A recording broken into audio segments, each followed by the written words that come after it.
আসসালামু আলাইকুম। বাংলা সংবাদে সবাইকে স্বাগত জানাচ্ছি। আমি চিন্তিয়া হক। শুরুতেই সংবাদ শিরোনাম। বাংলাদেশের সঙ্গে অন্যায় করলে ভারতকে জবাব দেওয়া হবে বলছেন মির্জা ফখরুল। এদিকে জিয়া রহমানের নদী খাল খনন কর্মসূচি ফের চালুর দাবি। জানাবো নির্বাচনের সঙ্গে গণতন্ত্রের সম্পর্ক নিয়ে বলছেন ফরহাদ মজহার। জানিয়ে দেব ফোনে আপা আপা বলা আওয়ামী লীগ কর্মী তানভীর বহিষ্কার। এবং সর্বশেষ জানাবো ১.৫ বছরের ম্যাজিকে প্রতিমন্ত্রী মোহাম্মদ এ আরাফাত এখন কোথায়। দর্শক শুনছিলেন সংবাদ শিরোনাম, এখন বিস্তারিত। বাংলাদেশের সঙ্গে অন্যায় করলে ভারতকে জবাব দেওয়া হবে বলছেন মির্জা ফখরুল। বিএনপি মহাসচিব মির্জা ফখরুল ইসলাম আলমগীর বলেছেন, আপনাদের পাশে ভারত, ওরা অনেক খারাপ কাজ করে সীমান্তে আমাদের লোকজনকে গুলি করে মেরে দেয়। আমরা তাদের সঙ্গে ভালোভাবে প্রতিবেশীর মতো আর থাকতে চাই, কিন্তু আমাদের উপর যদি অন্যায় অত্যাচার হয় তার প্রতিবাদ আমরা জানাবো। তিনি বলেন, বিএনপি জামাতের নেতাকর্মী নির্যাতনের জন্য আওয়ামী লীগ আয়নাঘর বানিয়েছিল। এই ভয়াবহ দানব ফ্যাসিবাদী হাসিনা সরকার ২,০০০ মানুষকে খুন করেছে। গুলিতে কারো হাত চলে গেছে, কারো পা চলে গেছে, কারো মাথার খুলি উড়ে গেছে। আজকে মুক্ত বাতাসে আমরা বাস করছি, কিন্তু মনে রাখবেন সেই পর্যন্তই মুক্ত থাকবে যতদিন আমরা স্বাধীন রাখতে পারবো। আমরা যদি আওয়ামী লীগের মতো শুরু করি তাহলে কি আমরা থাকতে পারবো? আমাদেরও একই রকম দশা হবে। বিএনপি নেতাকর্মীদের কাছে অনুরোধ, আপনার নিজেদের মানুষের কাছে নিজেকে প্রিয় বানান, কারো উপর অন্যায় অত্যাচার নির্যাতন করবেন না। উপস্থিত নেতাকর্মীদের উদ্দেশ্যে মির্জা ফখরুল বলেন, দেশে যে বিজয় অর্জন হয়েছে সেই বিজয় কিন্তু নষ্ট হতে দেবেন না। যে সুযোগ আসছে দেশকে সুস্থ করার, ভালো করার, সেই যেন না হারাই। বিএনপি মহাসচিব বলেন, গত ১৬ বছরে আমরা খুব কষ্ট পেয়েছি। শেখ হাসিনার সরকার আমাদের নির্যাতন করেছে। বিএনপি জামায়াত করার অপরাধে আপনাদের জেলে পুরে রাখা হয়েছে। সেই অবস্থায় পরিসমাপ্তি ঘটেছে। যে হাসিনা সবচেয়ে প্রতাপশালী নেতা হয়েছিল, ছাত্র জনতার আন্দোলনের মাধ্যমে তাকে দেশ ছেড়ে পালিয়ে যেতে হয়েছে। সেই প্রতাপশালী শেখ হাসিনা আজ ভারতে আশ্রয় নিয়ে করুণ অবস্থার মধ্যে পড়েছেন। আর যারা আমাদের উপর জুলুম করতেন, জমি ব্যবসা নিয়ে নিতেন, তারা জেলের ভেতর চলে গেছেন। ওবায়দুল কাদেরের উদ্দেশ্যে যে ফখরুল বলেন, ওবায়দুল কাদের আমাকে বিদ্রুপ করে বলতেন, আমরা তো পালাবো না, যদি পালাতেই হয় তবে দেশের বাইরে যাব না। আমার নাম ধরে বলতেন, ফখরুল আপনি কি আপনার বাসায় আমাকে জায়গা দেবেন না? এখন তাকে বলতে চাই, আপনি আসেন আমার বাসাতে এসে ওঠেন। সনাতন ধর্মের মানুষজন সংখ্যা গুরুদের অমানত মন্তব্য করে বিএনপি মহাসচিব বলেন, আমাদের দেশে একটা বিরাট অংশ আছেন সনাতন ধর্মের মানুষ, তারা আমাদের আমানত, তাদের রক্ষা করার দায়িত্ব আমাদের। এই আমানত আমাদের রক্ষা করতে হবে। সামনে পূজা আসছে, পূজার যেন অঘটন না ঘটে। তিনি আরো বলেন, বর্তমান সরকার বলছে কিছু কিছু জিনিস আওয়ামী লীগ সরকার খুবই খারাপ করে গেছে। এর মধ্যে একটি হলো ভোটের ব্যবস্থা। এটা ঠিক করা দরকার, সবাই যাতে ভোট দিতে পারে, যার ভোট সেই দেবে, যাকে খুশি তাকে দেবে। এমন একটা ভোটের মধ্যে দিয়ে আমরা প্রতিনিধি নির্বাচন করব, এই সময়টুকু অন্তর্বর্তীকালীন সরকারকে দিতে হবে। তারা সবাই নিরপেক্ষ, মানুষের কোনো দল করেন না, কিন্তু দেশকে ভালোবাসেন। তারা কাজ শুরু করেছেন, আমাদের উচিত হবে তাদের সহযোগিতা করা। জিয়া রহমানের নদী খাল খনন কর্মসূচি ফের চালুর দাবি। বন্যা মোকাবেলায় দেশের নদ নদী ও খালগুলো সচল করতে শহীদ রাষ্ট্রপতি জিয়া রহমানের নদী ও খাল খনন কর্মসূচি আবারও চালু করতে অন্তর্বর্তী সরকারের কাছে দাবি জানানো হয়েছে। একই সঙ্গে ৫ দশক আগে জাতীয় ভূমি নকশা অনুসারে দেশের প্রতিটি নদ নদী ও খাল পুনরুদ্ধার এবং নদীর সীমানা নির্ধারণের দাবিও জানানো হয়েছে। তিনি বলেন, সম্প্রতি দেশের পূর্বাঞ্চলীয় জেলা ফেনী, নোয়াখালী ও লক্ষ্মীপুরে স্মরণকালের ভয়াবহ বন্যা হয়। এতে মানবিক বিপর্যয় দেখা দেয়। অনেক এলাকায় পানিতে তলিয়ে যায়, মানুষের ঘরবাড়ি ও গবাদি পশু তীব্র স্রোতে ভেসে যায়। শুরু হয় অমানবিক, অবর্ণনীয় বাসস্থান ও খাদ্য সংকট। আব্দুল লতিফ জানি বলেন, বাংলাদেশ নদীমাতৃক দেশ। নদী বাদ দিয়ে বাংলাদেশকে চিন্তা করা যেমন অসম্ভব, তেমনি অপরিকল্পিত নগরায়ন ও শিল্পায়নের কারণে মাতৃতুল্য অনেক নদী আজ ইতিহাসের ধ্বংসস্তূপে পরিণত হয়েছে। মা যেমন সন্তানকে আগলে রাখে, তেমনি বাংলাদেশের নদীও হাজার হাজার বছর ধরে এদেশের মানুষের জীবন ও জীবিকার সঙ্গে একাকার হয়ে মিশে আছে। এই বিবেচনায় জিয়া রহমান ফেনী নদীর মোহনায় মহুরী প্রকল্প এবং ছোট ফেনী নদীর মোহনায় মুছাপুর ব্যারেজ প্রকল্প চালু করেন। তিনি আরো বলেন, স্রোতস্বিনী নদীগুলো ভরাট করে ব্যবসা বাণিজ্য প্রতিষ্ঠান গড়ে তোলা হয়েছে। নদী হত্যাকারী, পাহাড় ধ্বংসকারী, বনাঞ্চল দখলদারি ও ইটভাটা করে পরিবেশ নষ্টকারীদের বিরুদ্ধে তদন্ত করা হোক। শুধু তদন্ত নয়, দখলদারি ও তাদের দোষরদের বিরুদ্ধে দৃষ্টান্তমূলক শাস্তির ব্যবস্থা নেওয়া হোক। নির্বাচনের সঙ্গে গণতন্ত্রের সম্পর্ক নেই বলছেন ফরহাদ মজহার। নির্বাচনের সঙ্গে গণতন্ত্রের সম্পর্ক নেই বলে মন্তব্য করেছেন কবি ও রাজনৈতিক বিশ্লেষক ফরহাদ মজহার। তিনি বলেন, গণতন্ত্র হলো রাষ্ট্রের একটা ধরন, বাড়িটা হলো রাষ্ট্র, আর বাড়িটাকে নিয়ন্ত্রণ করবে সেটা হচ্ছে নির্বাচন। বাড়ি ঠিক নাই, সেখানে কি নির্বাচন করবেন? এজন্য এই বরাবর বলা হচ্ছে গঠনের সংস্কারের কথা। একই সরকার এইসব বিষয় ঠিক করতে হবে, না হলে মারাত্মক ভুল হবে। আলোচনা সভায় ফরহাদ মজহার বলেন, তরুণদের বুদ্ধিজীবীদের নেতিবাচক হিসেবে মনে করলে হবে না। এটা চর্চা না থাকলে সেই রাষ্ট্রে হাজার হাতুড়ি পিটিয়ে গণতন্ত্র বানতে পারবে না। গণ অভ্যুত্থানে কখনো পুরনো সংবিধানে ঠেকানো যায় না, তার জন্য জবাবদিহি করতে হবে। তিনি বলেন, তরুণরা ম্যাচের কাঠি জ্বালিয়েছে, তরুণরা কাজটা শুরু করেছে, জনগণ সাড়া দিয়েছে।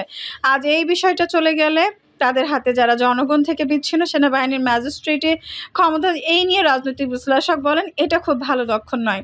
আমরা চেয়েছিলাম পুলিশ সংস্কার করা, তা হয়নি। পুলিশ না আসলে তাদের পলাতক ঘোষণা করা উচিত। আগে পুলিশ মাসে লাখ টাকা আয় করতো, আর এত 2-4 টাকার জন্য ফিরে আসবে না। আগে থেকে এটা ভাবা উচিত ছিল। তরুণরা ভেবেছিল বিপ্লব ডিনার পার্টি, এটা নিয়ে ডিনার পার্টি নয়। ফরহাদ মজহার আরও বলেন, ছাত্ররা একটি নাগরিক কমিটি করেছে, কিন্তু সব রাজনৈতিক দল সেটাকে সন্দেহের চোখে দেখেছে। তারা বলছে, তোমরা নাগরিক কমিটি করো, কিন্তু এই সরকার ক্ষমতা নিয়ে আরেকটি কিংস পার্টি হয়েও না।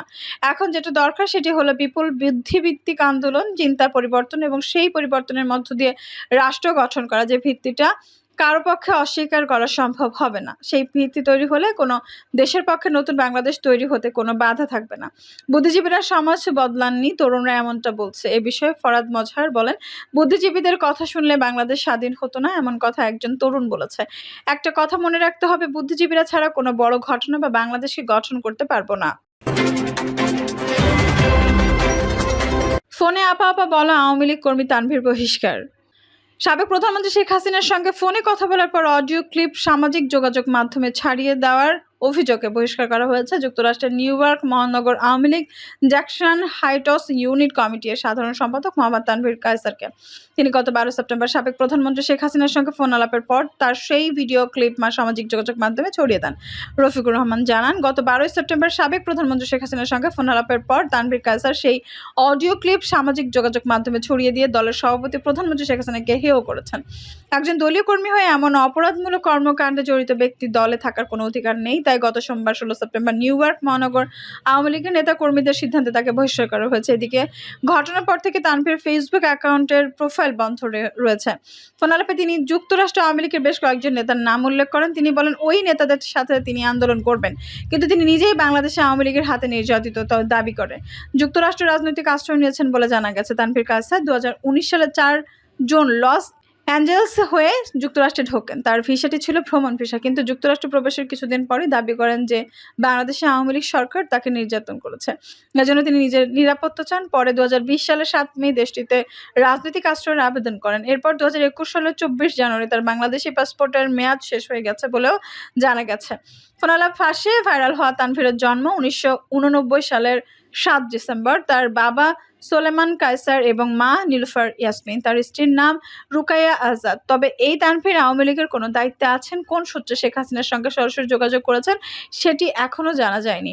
উল্লেখ্য, গত 5 আগস্ট ছাত্র জনতার আন্দোলনের মুখে পদত্যাগ করে দেশ ছেড়ে ভারতে পালিয়ে যান সাবেক প্রধানমন্ত্রী শেখ হাসিনা।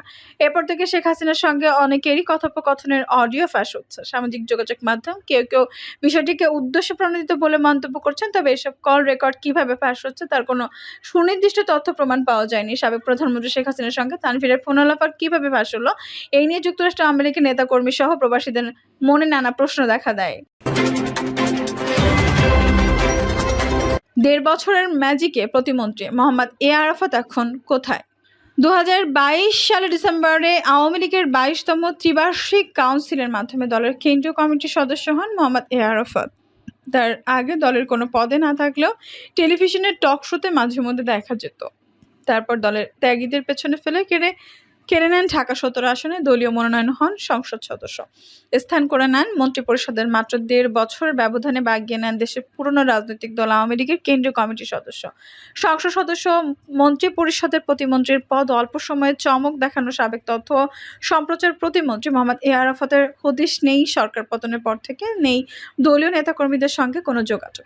দলের দুঃসময়ে গা ঢাকা দিয়েছে হঠাৎ উঠে আসা এই নেতাও। দ্বাদশ জাতীয় সংসদ নির্বাচনে ঢাকা ১৭ আসন থেকে জয়ী হন আওয়ামী লীগের প্রার্থী মোহাম্মদ এ আরাফাত। অনেকটা প্রতিদ্বন্দ্বিতা ছাড়াই নৌকার প্রার্থী হিসেবে জয়ী হয়েছেন তিনি। তারপর শেখ হাসিনার নতুন মন্ত্রিসভা প্রতিমন্ত্রী হিসেবে শপথ নিয়েছিলেন। দলীয় সূত্র মতে মন্ত্রিসভায় জায়গা নেওয়ার পর থেকে আওয়ামী লীগের সিনিয়র নেতাদের কোণঠাসা করে নিজেকে বড় নেতা হিসেবে জাহির করতেন আরাফাত। দলের যে কোনো কর্মসূচিতে সিনিয়রদের পাশ কাটিয়ে দাপট দেখাতেন। সর্বশেষ ছাত্র জনতার বৈষম্য বিরোধী ছাত্র আন্দোলন চলাকালে নিজেকে বড় নেতা পরিচয় দিতে গিয়ে শিক্ষার্থীদের নেশাগ্রস্ত প্রমাণ করার চেষ্টার মতো বাজে মন্তব্য করেছেন। এতে করে আরাফাত শিক্ষার্থীদের সরকার বিরোধী আন্দোলনে উস্কে দিয়েছিলেন বলে মনে করছেন দলটির তৃণমূলের নেতাকর্মীরা। ঢাকা মহানগর উত্তর আওয়ামী লীগের এক নেতা ঢাকা পোস্টকে বলেন, আরাফাত আওয়ামী লীগের জন্য কিছু ছিল না, তারা নিজেদের স্বার্থে দলকে বিক্রি করেছে। সে তো কোনোদিন ছাত্র রাজনীতি করেনি, টকশোতে কথা বলেই আজ বড় নেতা। আজ সে কই?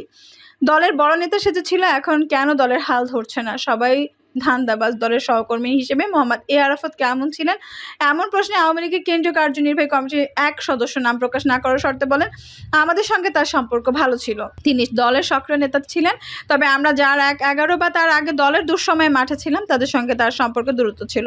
আমরা মাঠে থেকে কেন্দ্রীয় কমিটিতে এসেছি। আর তিনি টকশো করে কারো বন্ধু পরিচয় নেতা হয়েছেন। তিনি চেষ্টা করেছেন বন্ধু প্রভাব দেখাতে, অনেক ক্ষেত্রে দেখিয়েছেনও। জানা গেছে মোহাম্মদ এ আরাফাতের বাবা মোহাম্মদ সেতাবউদ্দিন বাংলাদেশ বেতার পরিচালক ছিলেন। শহীদুল্লাহ কায়সার এবং পান্না কায়সারের মেয়ে সুমি কায়সারকে 2008 সালের 24 জুলাই বিয়ে করেন তিনি। 2015 সালে তাদের বিবাহ বিচ্ছেদ হয়। এরপর আরাফাত বিয়ে করেন শারমিন মুস্তারিকে।